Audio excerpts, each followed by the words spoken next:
Welcome to Canada's podcast.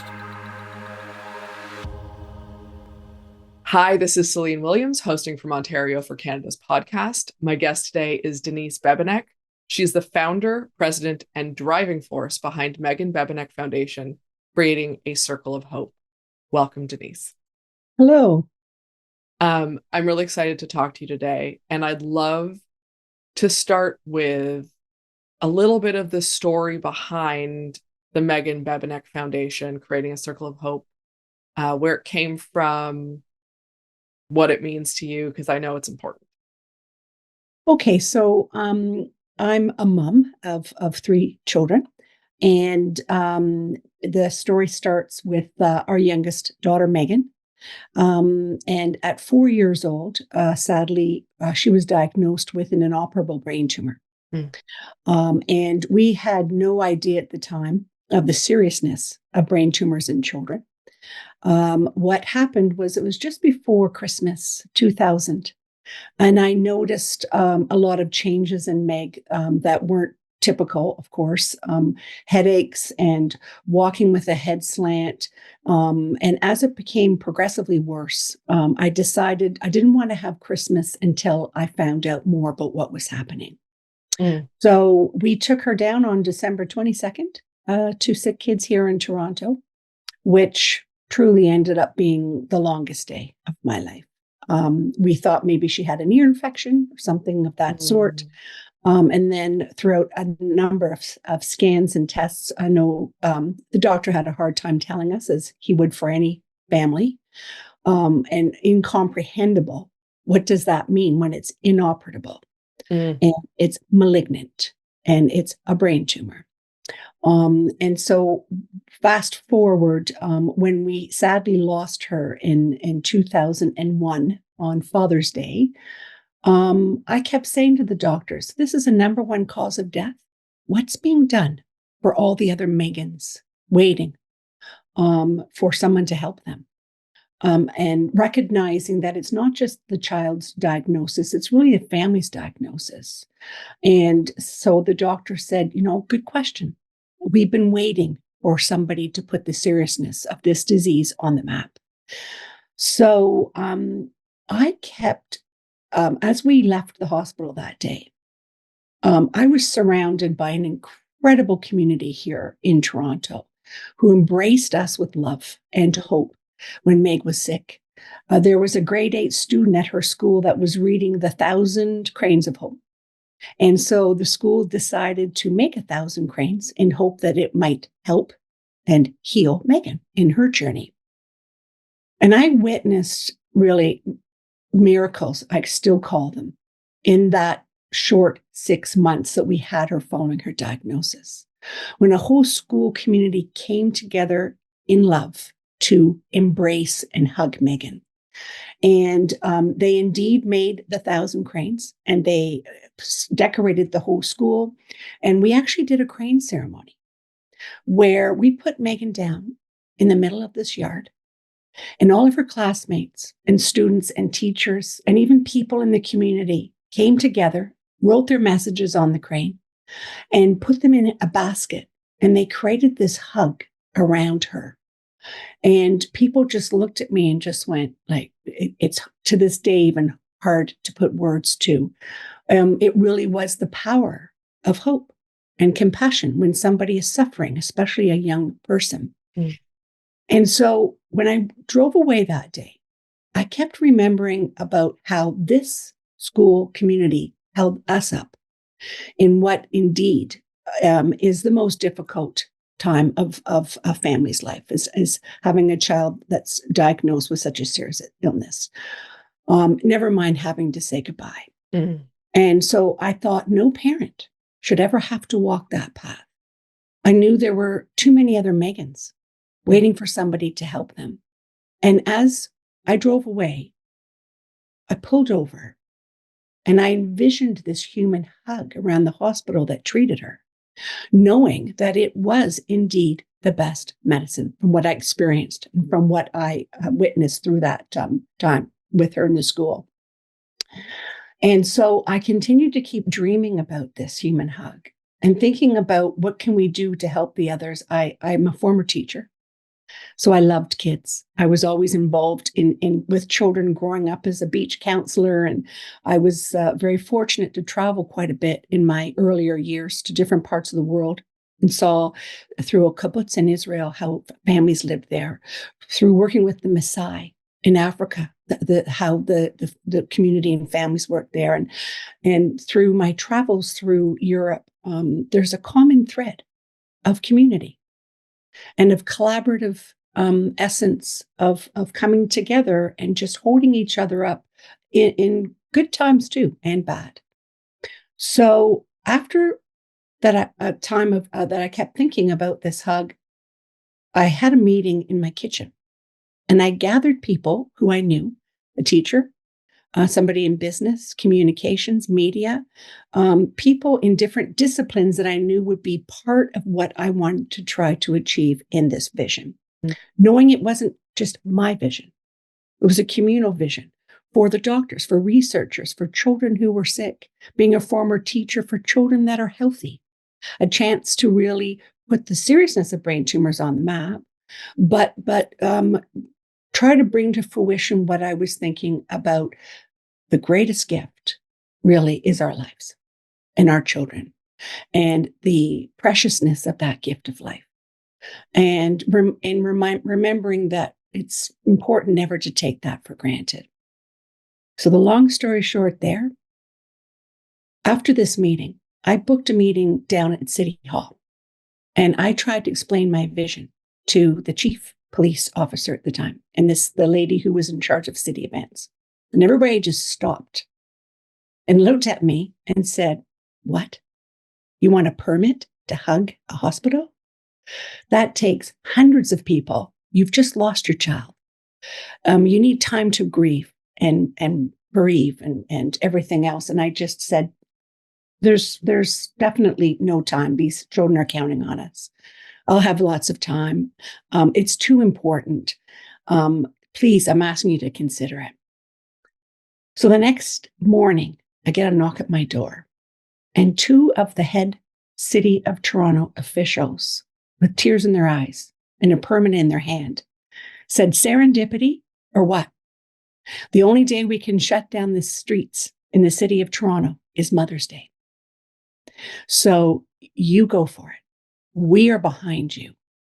And then the action started. And we started having meetings of what does this look like? And I envisioned a walk for the children, but I knew that there were so many families that needed to celebrate their children that had left the earth. And that I knew there was too many kids waiting for us to put the seriousness on the map of brain tumors in children. But I also wanted to encourage school teams and families of all walks of life, and people, coming and walking together for their child, for children, for humanity. And so we got everything set up at an events level, and we met down at Ontario Place where we started at the time. And the first walk, people still remember, it was horrendous. They called it the storm of the century. And I remember a doctor walking with me and turning to me and saying, "You always talk to us about the power of the human spirit." And I said, "Absolutely." Meagan was a bit of a monkey.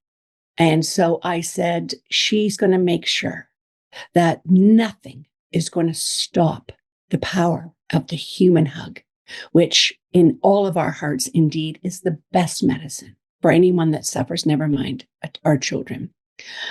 So 800 people, fingertip to fingertip, that first hug back in 2001 on Mother's Day. And when that last hand was joined, and people came in buses and planes and from all different walks of life, standing united for their children who were suffering, for their children who had left the earth far too early, and for their children that were healthy, in gratitude and in union, and really celebrating what are we here for on this earth at the end of the day? To love each other, and to stand beside each other and to help those who suffer feel less alone in their journeys. And so we all looked up and we decided that when that last hand was joined in that human circle of humanity, a balloon would go up. And so when we saw that balloon go up, we did find out that indeed it was the first human hug of its kind ever done in the world here in Toronto. And that started the journey of what at the time was called Meagan's Hug, Meagan's Walk. And then we moved to Meagan's Hug.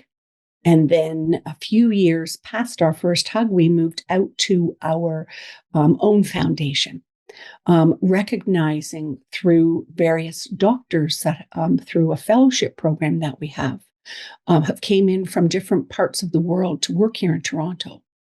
Which is one of our, in my humble opinion, our greatest achievements is this fellowship program. And once I found out how many researchers and doctors started to become involved, they live here for a couple of years, they study, they go back to their countries, of which since now has been Spain, Czech Republic, Denmark, Brazil, Argentina, India, Turkey, Sweden, Australia. And they are all working collaboratively, which is the essence of our research model, is collaboration. And when so many people, doctors, communities felt the power of the hug, and now 22 years later, the impact that I always say, it's not just about me and Meagan.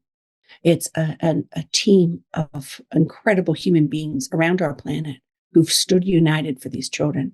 And when I found out that indeed people were starting to recognize that this was not just a local Toronto vision, and Toronto should be extremely proud that this is where the human hug first started, that forever, it's right from the beginning, it's been a global vision. I knew the importance of getting our own foundation. Because the Hug on Mother's Day has become one of our many activities that happens throughout the calendar year. I always say we're 365, and we've embraced a lot of communities, which has helped us get louder in our research opportunities for these children. Our hosts come from all corners of Canada, bringing diverse perspectives and insights to the table. CanadasPodcast.com. Subscribe now. You have an incredibly powerful story. Thank you for sharing the beginnings of and the catalyst for the foundation. It's incredibly meaningful, and I don't want to gloss over the gratitude I have for you sharing that. And I am curious when you say that the hug was the start of the start, and now there are many more activities, and obviously the foundation has grown and expanded significantly since 2001. What are some of the other activities of the foundation, and also what are some of the impacts that and I know you mentioned the fellowship, but what are some of the impacts that you're most proud of at this point in time, 22-ish years later? So how we started was with volunteers. And I think one of our success stories, our impact, what I'm most proud of, is we have over 60. Most of them have been with us since the beginning. Again, from all walks of life, from different parts of the city. And so how we worked that out was we started various teams. Again, being a teacher, I thought it was very important to get into the school system. And we started a Kids Helping Kids school program where we did activities, dress down days and pizza days, and encouraged the kids to fundraise for pediatric brain tumor research. But I realized there were a lot of kids that were struggling in their own way. The little Johnnies that the teacher would tell me, who were at the back of the class, always so quiet. And then after a Meagan's Hug Spirit Day, they were right in the front, feeling empowered, ready to help out. And that was really important to me, because that whole presence of determination and empowerment and leadership. These are kids who are going to be an important part of our future. Mm. And so I wanted to encourage them, which is why I started this school program. And we did, we called them Spirit Days, Spirit Weeks. And then at the end of the Spirit Week, they actually hugged their school. And I've had some principals on the roof taking pictures saying, Denise, we never would have imagined a human hug around our school. But every school has a Meagan. And every school has children that struggle. And I can see the impact of so many schools now that have come to join our community in what we do for these kids. We also have an arts team whereby I used to work in music, and some of the artists that I knew, we had talked about just that opportunity of getting louder and offering our gifts to these kids who need us. And so we started various community events across pretty well Ontario, where we would do theater nights, artists coming together and singing, Gravenhurst Opera House. We did, through the pandemic, a Honks for Hope, which was quite a challenging time. Speaking of what we have been proud of in Impact, is that through those couple of years, we were still able to come together and share our message of hope for these kids. They don't get a break, and they need our support even more so through the pandemic. Mm-hmm. Jim Cuddy and his sons, speaking of artists, put their hands up, and along with other artists who came together, and the kids came in their cars, their family car, so it was safe. And they watched the concert, and we shared our message. We have a school team, arts team, and we have a community engagement team. So we run various events throughout the calendar year to celebrate our message of hope. And it's been amazing. We've had various people throughout the country doing various holiday events, again, food drives, spirit days within their community to share our message of hope. And then we've got a communications team where people will be finding avenues and areas of being able to share our message. And then the impact has definitely been global in, as I say, the fellowship program. The Brain Tumor Research Centre here in Toronto is the largest in Canada. And we have been told by the doctors there that Meagan Bebenek Foundation has played a very significant role in growing that. We started out with about 6 or 8 principal investigators, and now there's over 100. And our essence is collaboration. I'm a big believer in collaborative research and opportunities to share wisdom and knowledge.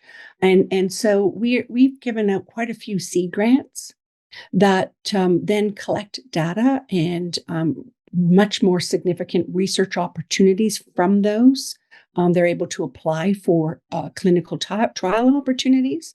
And just in the last few years, we've been told that we've played a very significant role in a new clinical trial that has just come to fruition for sick kids in Sunnybrook. And it's really exciting because it's MRI guided ultrasound that helps deliver chemotherapy to a very difficult tumor, which Meagan had, DIPG. And we've never been able to get this far. There's been many clinical trials in very hard to treat brain tumors. And so we need to keep pushing forward, but we have played a very significant role in this. And the doctors are very excited about what's happening now with this. And again, I'm a big believer in collaborative opportunities. The doctors and researchers are quite connected at the BTRC, utilizing the tumor bank there. And that's something that, because of Meagan Bebenek Foundation, we have supported in purchasing that so that they can, for their own data and research, collect various samples and use it together. Our theme is bench to bedside. So we support the doctors at the Brain Tumor Research Center and then the oncologists at the hospital. And I think over the years, because we've been able to raise over $6 million for pediatric brain tumor research, have put it on the map. And at these hugs, the doctors and our team will let the kids shine. Because I always say Meagan and myself are one in the circle. And we fill the stage with the kids, speaking of impact, who would not have been here without us and our efforts. And the power of that is they stand with their families, and the only sign they want to say and share is thank you for my life. And it still gives me goosebumps. I'm always one that says, bring the children, let them stand united. We are only as strong really as the team and the people that stand beside us. This has never been a memorial for Meagan. It's been a global vision from day one. Every children's hospital in the world is getting ready for a hug. Every school can receive a hug, community centers. And, with what's going on in the world right now, how sad it would be if we didn't have hope, if we didn't push forward. I was told in the beginning it was way too big of a feat and a vision. But collectively, when we put our hearts and minds to action, nothing is impossible. When we stand united, we can make change. And it can only happen when people's visions are shared, brought to light. And I've always said, if you dream big enough, something within that sphere will come to fruition. And Meagan Bebenek Foundation is an organization that really embraces all children and their families and their communities. And the impact now globally is because we said yes to doing something. Of course, it doesn't bring Meagan back to me. But as a teacher, as a mom, as a human being, how can I say no to giving these families this opportunity to celebrate their children and to give the doctors the opportunity to collect with minds of from all over the world that want to put the seriousness of brain tumors on the map and work collaboratively together? And we are a good news story of something that has happened because we put our shoulder to the wheel and we included everybody that would be an important part in this circle of hope. And I do believe everyone comes to this earth with their gifts. And volunteerism is a precious gift in itself. And if the more we share our gifts with those that need us, not only do they benefit, we benefit. Because we're sharing what we've come to the earth to live, and embracing others, I think, is a gift unto itself. So I'm really excited about the impact of what we've done. Our school program right now. I'm proud to say that one of the kids that was in our hug in the very beginning, she never knew anybody that had a brain tumor, but she was so impacted by how it changed her life that she's now running our school program. And here in my office, I humbly say, we have boxes of letters and cards and pictures from kids from all over the world, from teachers, from artists, from doctors, from the countries I mentioned, just saying thanks and testimonials of what's happened in their lives from this human hug. And I just think, those are worth gold, because these are people who are able to stand with their families that would not have had their children with them unless we stood up and said, let's do something to help those other Meagans that are waiting. And, I've always said to the doctors, people think that people who lose children or people who lose anyone in their life grieve differently. Everybody grieves differently. This is how Denise chose to celebrate or grieve the life of her child. And I remember a doctor saying to me, when you lose a child, it's the Tyrannosaurus Rex in a human experience. of all the different things that have happened in one's life. And people do not deal with it differently. I challenge that. It just looks like they deal with it differently. They're looking for a way to continue on and to celebrate their lives. And there are other children that are extremely important. I mean, life's a gift. And I think that's the essence, the gift of what Meagan's Hug gives to people, is never to take a day or anybody in your life for granted. As you stand united with those that you love, you remember that it's precious, and probably better that we don't know what's going to happen tomorrow.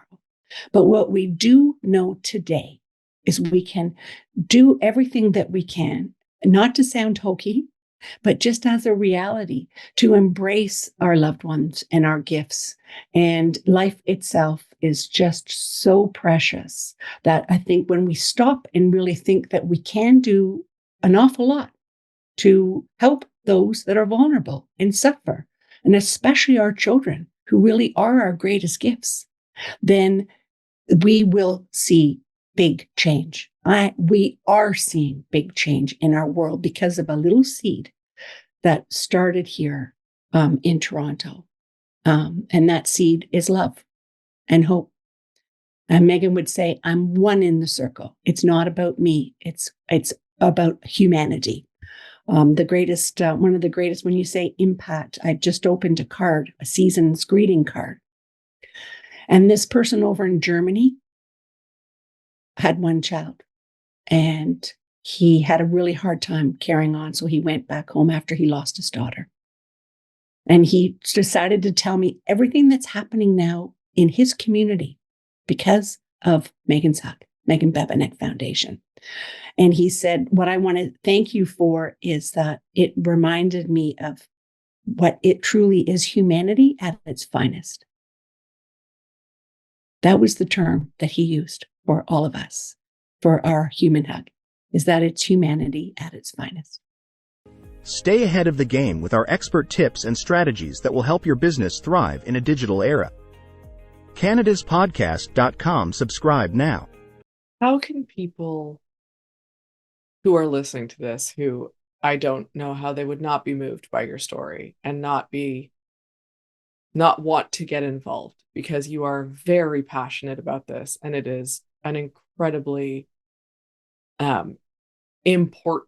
you're doing incredibly important work with this foundation. How can people get involved, or what can they do when they listen to this? So MeaganBebenekFoundation.org gives lots of information about our programs and what we are doing, what we have done, what we're doing presently, our impact. They can follow us on social. And we have, as I say, the various teams where people who have time and opportunity can come and help out as a volunteer. I'm very grateful and very adamant that, again, not only are you only as strong as who stands beside you, but one of the critical people that stands beside you are your partners, financial partners. We don't have a lot of hired staff, but we are getting there. We're onboarding more people in areas of operations and communications. We've developed a very strong, magnificent board of directors.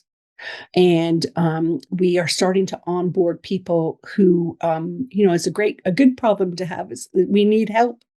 And so we've been applying for grants and business sponsorship opportunities. And I do believe there's so many companies and people out there, Celine, who can give back, who do have the funds, who do have the opportunity. And from some of our partners who have joined us, there have been many, from companies to banks to independent family foundations.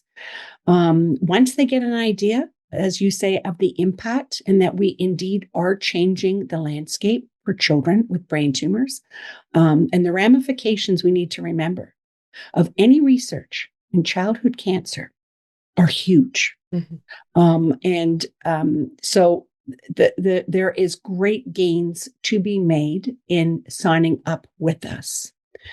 So I think there's still a lot of opportunities for now, because now we have our own foundation. There are a few new family foundations that are really proud that have joined hands. And as we now grow across Canada, which we are starting to do, and down into the States and over into Europe and different parts of the world, of course, we can't run on love forever with these volunteers, even though it's remarkable. I humbly say, for this organization to not only get louder and stronger, but truly save children's lives over a 22-year span. The lifespan usually of any event is usually 5-6 years. But again, this is because everybody needs this hug right now. And again, I humbly say that, not just these children.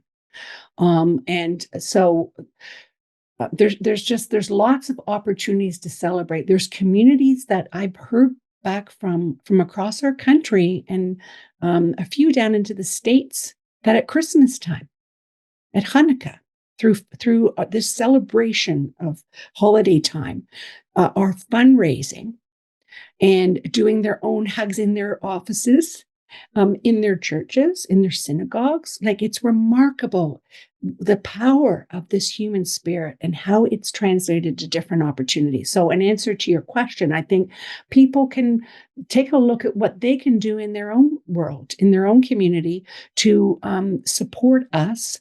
And I can tell you that the gifts that people have told me come back from their Spirit Day or their hug at a corporate level, not just in a school. We were just at a brain tumor research summit in Northern Ontario. Doctors flew in from all around the world. And we launched a campaign, I'm a Hugger campaign.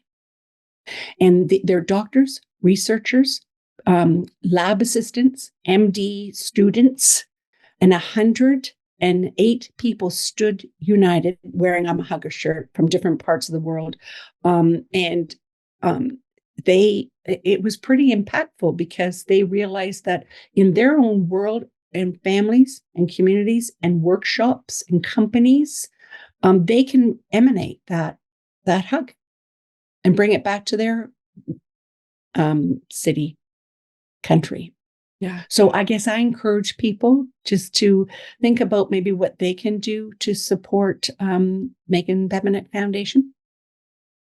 And thank you for that, Denise. And there will be a link to the Meagan Bebenek Foundation in the show notes for the episode. And if you're listening, I'm going to spell it quickly. It's MEAGANBEBENEK foundation.org. Please go take a look at it and see how you can get involved. And what you can do to bring a hug into your world in some way, shape, or form, and bring more love into the world in general. Denise, thank you very much for taking the time to share your story and the impact that you are having on the world. It's very inspiring, and I can't thank you enough for doing that today. Well, it's been an honor and pleasure to meet you and speak with you, Celine. And thank you, as I said when we first met, for helping us share our story. It's people like you, really, that take the time to learn and listen, and then you, in sharing, you're also someone that's making this world a better place. So, thank you for that. That's incredibly kind of you. Thank you. Thank you. And for those who are listening or watching, thank you for listening to Canada's podcast. Like, comment, and subscribe to all our channels to get the latest podcasts from entrepreneurs across Canada.